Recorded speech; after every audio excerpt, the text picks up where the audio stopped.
पाठ 12। 3 प्रश्न। एक राजा था, वह बड़ा समझदार और धुन का पक्का था। वह जो सोचता उसका हल ढूंढकर ही चैन लेता। किसी भी काम में अपनी पराजय उसे अखरती थी। वह प्रायः सोचता कि क्या उपाय किया जाए जिससे वह कभी पराजित न हो। एक दिन उसके मन में 3 प्रश्न उठे। पहला प्रश्न, किसी कार्य को करने का सही समय कौन सा होता है? दूसरा प्रश्न, किस आदमी की बात सुननी चाहिए और किसको टालना चाहिए?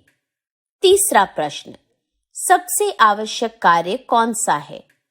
अपने इन तीनों प्रश्नों का उत्तर पाने के लिए उसने अपने राज्य में घोषणा करवाई। जो भी आदमी इन तीनों प्रश्नों का सही उत्तर देगा उसे उचित पुरस्कार दिया जाएगा।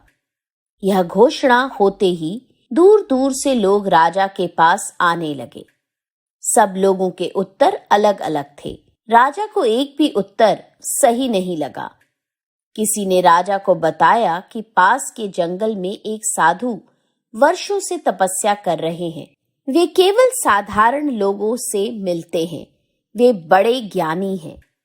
राजा ने अपने प्रश्नों का उत्तर पाने के लिए उस साधु के पास जाने का निश्चय किया। दूसरे दिन राजा ने राजसी वस्त्र उतारकर साधारण कपड़े पहने, कुछ अंगरक्षकों को साथ लिया और घोड़े पर सवार होकर जंगल की ओर चल दिया।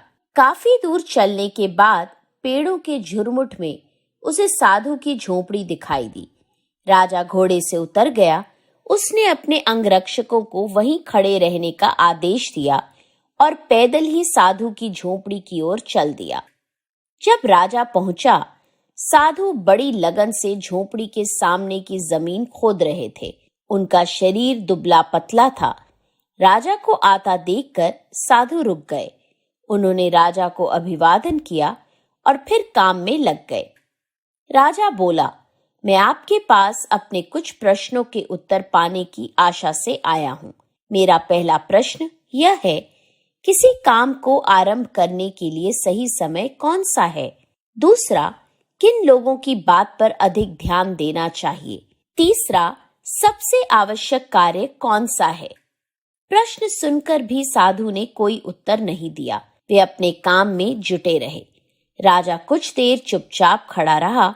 साधु कुदाल चलाते, मिट्टी हटाते और हाँफने लगते। यह देखकर राजा का मन पसीज गया। वह बोला, आप कुदाल मुझे दीजिए, कुछ देर मैं खोद दूं। साधु ने चुपचाप कुदाल उसे थमा दी और वे स्वयं एक ओर जमीन पर बैठ गए। 1 घंटा बीता, दूसरा घंटा बीता। राजा खोदता रहा। सूरज पेड़ों के पीछे छिपने लगा। तब कुदाल एक ओर रखकर राजा बोला, मैं आपके पास 3 प्रश्नों के उत्तर पूछने आया हूँ। आपने मेरे प्रश्नों का उत्तर नहीं दिया। यदि आप मेरे प्रश्न का उत्तर नहीं जानते तो बता दें, मैं लौट जाऊंगा। इतना सुनकर भी साधु चुप रहे। तभी किसी के दौड़कर आने की आहट सुनाई दी। उन्होंने देखा, एक आदमी दौड़ता हुआ वहीं आ रहा था। वह दर्द से कराह रहा था। उसके पेट से खून बहकर उसके पैरों पर गिर रहा था। राजा के पास आकर वह कुछ बुदबुदाया, फिर बेहोश हो गया। राजा और साधु ने मिलकर उसे भूमि पर लिटाया। उसके कपड़े ढीले किए।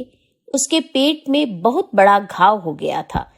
राजा ने उसका घाव धोकर पट्टी बांधी, पर वह पट्टी खून से भीग गई। राजा ने फिर से खून साफ किया और दूसरी पट्टी बांधी। तब कहीं जाकर खून बहना बंद हुआ। उस आदमी की चेतना लौटी तो उसने पानी मांगा। राजा ने ताजा पानी लाकर उसे पिलाया। संध्या हो गई थी। हवा भी ठंडी हो चली थी। बाहर लेटा हुआ आदमी ठंड से कांप उठा। राजा और साधु ने मिलकर उसे झोपड़ी के अंदर सुलाया। यह सब करते करते राजा बहुत थक गया था। देहरी पर बैठते ही वह गहरी नींद में सो गया। दूसरे दिन सुबह राजा की आंख खुली। पहले तो उसकी समझ में नहीं आया कि वह कहाँ है। सामने बैठा हुआ आदमी कौन है?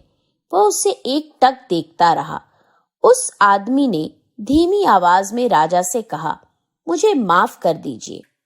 राजा बोला, मैं तो तुम्हें जानता तक नहीं।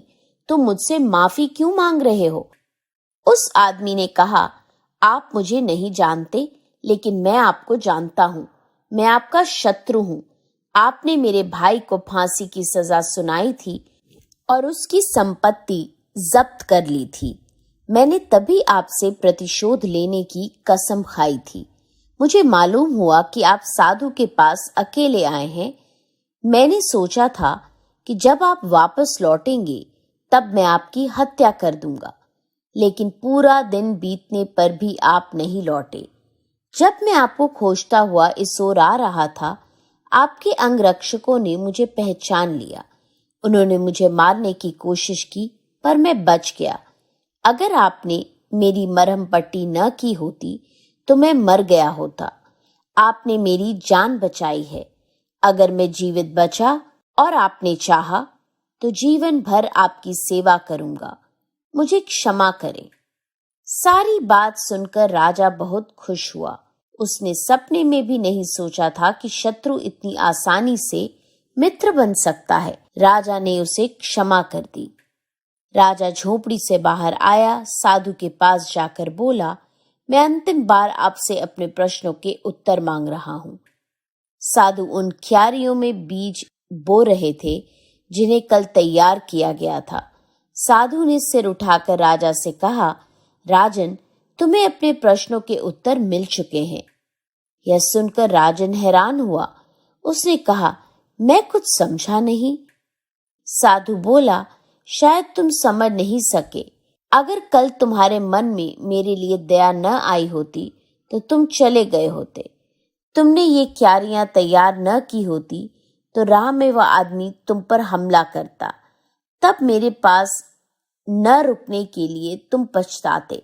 जब तुम क्यारियां तैयार कर रहे थे, वही सबसे सही समय था जब सबसे महत्वपूर्ण आदमी मैं था। उस समय मेरा काम सबसे जरूरी काम था। जब वह आदमी दौड़कर हमारे पास आया और हमने उसकी मरहम पट्टी की, वही सबसे सही समय था। अगर तुम उसकी मरहम पट्टी न करते तो उसकी मृत्यु हो जाती। इसलिए उस समय वही सबसे महत्व का आदमी था।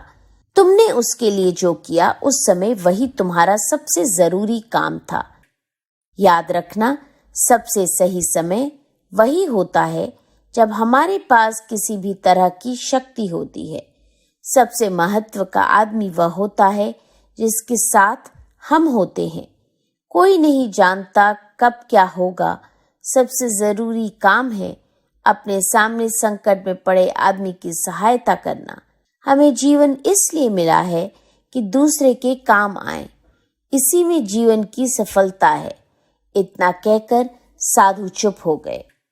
साधु का उत्तर पाकर राजा को संतोष हुआ। राजा ने आदर से उन्हें प्रणाम किया और उनसे विदा लेकर अपने महल की